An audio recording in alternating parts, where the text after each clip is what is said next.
पाकिस्तान के द्वारा शहजाद भट्टी नाम के एक व्यक्ति का प्रयोग जिस तरीके से किया जा रहा है और जिस तरीके से एक भारत में नए क्रिमिनल नेक्सस का और एक क्रिमिनलिटी का गेम खेला जा रहा है, इसको समझने की आवश्यकता है। शहजाद भट्टी एक ऐसा व्यक्ति है जिसने अपना नाम पंजाब पाकिस्तान में लोकल लेवल पर एक क्रिमिनल गैंगस्टरिज्म करके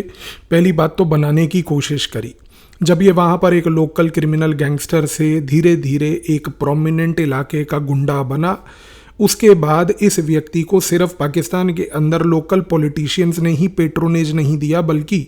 वहाँ पर इसको पाकिस्तान की मिलिट्री इस्टेब्लिशमेंट ने और पाकिस्तान की आईएसआई ने भी इस बंदे के टैलेंट को ऑब्जर्व किया। और सबसे बड़ी बात देखिए कि यहाँ पर इस बंदे की क्रिमिनल एक्टिविटीज़ को कवर अप करने के लिए सिर्फ पाकिस्तान के पॉलिटिशियंस ने अपने पॉलिटिकल स्कोर्स को सेटल करने के लिए इस व्यक्ति को यूज़ करने के बजाय शहजाद भट्टी को जब पाकिस्तान की आईएसआई ने एक अपना एसेट बनाने की रणनीति बनाई, तब जाके इस व्यक्ति का एक स्ट्रेटेजिक रोल हमें देखने को मिला।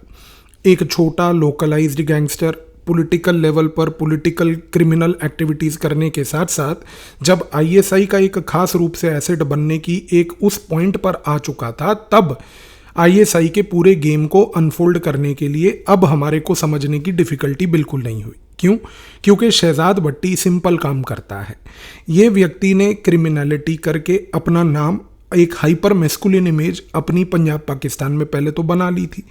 इसके बाद आईएसआई ने एक लो कॉस्ट टूल का प्रयोग करके इंस्टाग्राम और फेसबुक इस व्यक्ति को सोशल मीडिया पे पहली बात तो पोजीशन किया। सोशल मीडिया पे इस व्यक्ति शहजाद भट्टी ने इवेंचुअली अपनी एक हाइपर मैस्कुलिन इमेज जो है पहली बात तो वो बनाई। जिस प्रकार से इसके वीडियोस, रील्स आज की डेट में शेयर किए जाते हैं फेसबुक, इंस्टाग्राम पे, उससे बहुत सारे पाकिस्तान के अंदर भी और भारत के अंदर भी जो अनएम्प्लॉयड यूथ है वो इस प्रकार की रील्स और इस प्रकार की वीडियोस को देख के बहुत इंस्पायर होता है।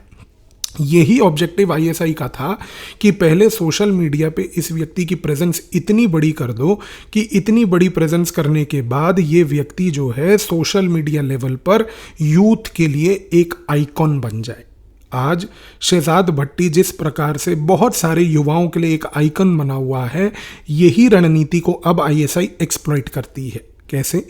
सबसे पहले ये सोशल मीडिया पे जो व्यक्ति और जो लोग इस शहजाद भट्टी की रील्स को, इस शहजाद भट्टी के वीडियोस को रिपीटेडली देखते हैं, उसकी डेटा को माइन करते हैं। डेटा माइन करके ये ऑब्जर्व करते हैं आईएसआई वाले कि क्या ये व्यक्ति, अगर कोई युवा भारत में बैठकर इस पर्सन की रील्स को देख रहा है, वीडियोस को देख रहा है, तो क्या वो प्रोक्लिविटी शो कर रहा है, क्या वो इंटरेस्ट शो कर रहा है शहजाद भट्टी के साथ किसी तरीके से जुड़ने में। अब क्योंकि मेजॉरिटी युवा यहाँ पर जो बेरोजगार है देश में, खाली बैठा हुआ सिर्फ डेटा का प्रयोग करके सुबह से रात रीलें देख रहा है, इस कॉन्टेक्स्ट में ये होता है कि आप टैलेंट को स्पॉट करते हो। अब आपने जब यहाँ पर डेटा को माइन करके लंबे समय से टैलेंट को स्पॉट किया, तो ये टैलेंट को स्पॉट करने के बाद क्या,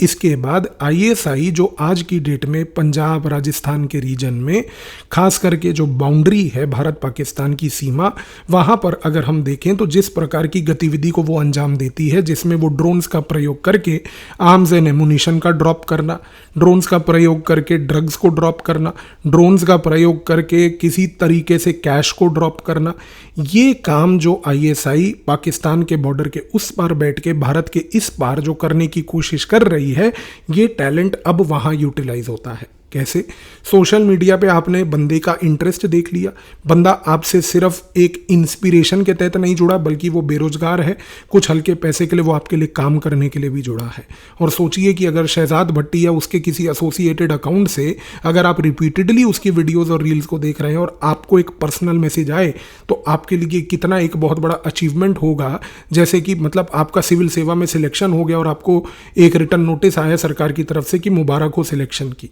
उस प्रकार की ये जो फीलिंग आपके अंदर प्रकट होती है कि क्या मैं इस व्यक्ति के लिए काम कर सकता हूं जिसको मैंने अपना आइकन बनाया था। इस रणनीति को आईएसआई ने एक्सप्लॉइट किया, ये सोशल वल्नरेबिलिटी को एक्सप्लॉइट किया है।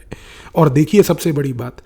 अब जब ये व्यक्ति को आप टैलेंट को स्पॉट कर लेते हैं कि ये हमारे काम आएगा, फिर आप इसको लगभग 5,000, 8,000, 10,000 कुछ छोटी सी रकम दे के ये जो आईएसआई ड्रॉपिंग कर रही है ड्रोन्स के थ्रू पाकिस्तान के बाउंड्री पे, भारत और पाकिस्तान की सीमा पे, उन ड्रॉप्स को चाहे वो नैरकोटिक्स हों, ड्रग्स हों, चाहे वो फॉर दैट मैटर कैश हो, आर्म्स एंड एमुनिशन, असला बारूद हो, ये व्यक्तियों को 5 से 8 हज़ार रुपये में पेमेंट करके इन ड्रॉप्स को उठाकर लोकल क्रिमिनल गैंग्स तक पहुंचाया जाता है। अब दूसरी चीज़ के ऊपर गौर कीजिए कि 8 से 10 हज़ार की पेमेंट होती कैसे है। भारत की नेशनल इन्वेस्टिगेशन एजेंसी की रिपोर्ट्स हमें बताती हैं एनआईए की कि इनको जितनी पेमेंट्स होती हैं वो ज़्यादातर सेंट्रल एशिया के देशों से होती हैं, क्योंकि सेंट्रल एशिया के देशों में कुछ ऐसे अकाउंट्स बनाए हुए हैं जिन अकाउंट्स के थ्रू छोटी छोटी रकम इनके अकाउंट्स में धीरे धीरे ट्रांसफ़र की जाती है, ताकि किसी प्रकार का कोई मनी लॉन्ड्रिंग का नेक्सस यहाँ पर विजिबल ही ना हो।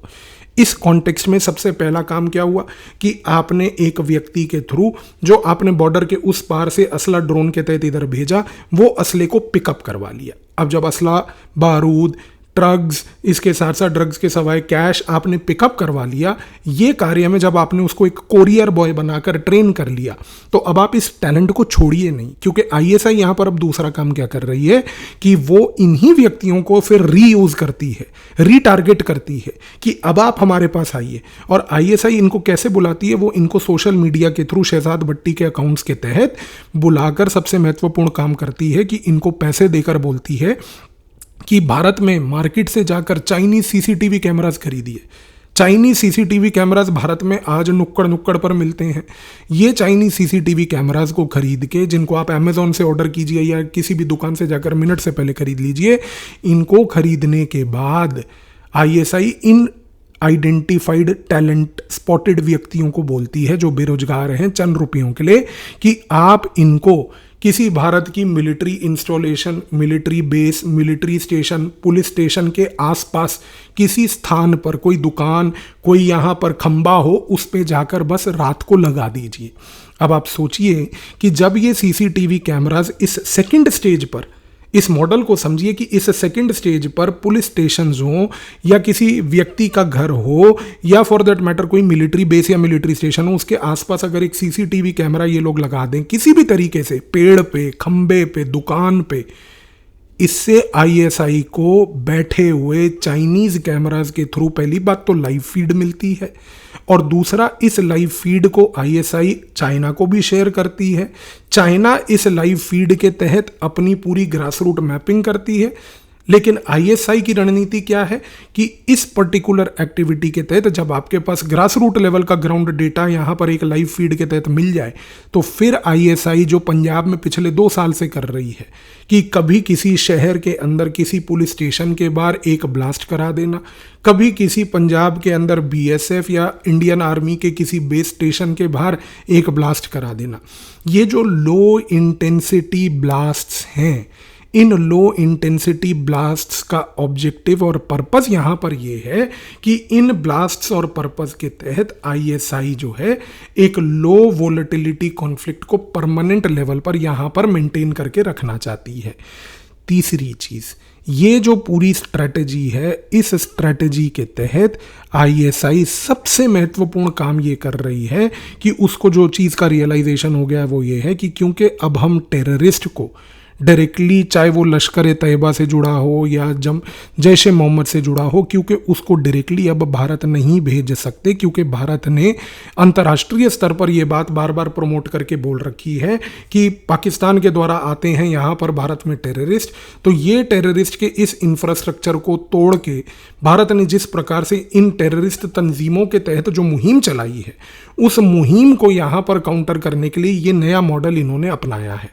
अब आपके दिमाग में आएगा कि पाकिस्तान के पास ये मॉडल को अपनाने के लिए पहली बात तो इसके पास ये टेम्पलेट आया कहाँ से? ये टेम्पलेट इसके पास आया बेसिकली सोवियत यूनियन से, क्योंकि सोवियत यूनियन जो था उसने शीत युद्ध के समय, कोल्ड वॉर के टाइम पर यही मॉडल क्रिमिनल गैंग का प्रयोग करके टारगेटेड असैसिनेशंस करना, छोटे ब्लास्ट्स करना, इसके साथ साथ सबसे इंपॉर्टेंटली सैबोटाज करना, ये कार्य सोवियत यूनियन ने क्रिमिनल नेटवर्क्स का प्रयोग करके अमेरिका में अपनाया था। इस मॉडल को आईएसआई ने बहुत केयरफुली स्टडी किया है। स्टडी करने के बाद सबसे पहले इस मॉडल को उन्होंने अपनाया था दाऊद इब्राहिम के थ्रू। दाऊद इब्राहिम के थ्रू जो पूरा क्रिमिनलिटी के नेटवर्क के तहत बड़े बड़े कार्य दिल्ली में,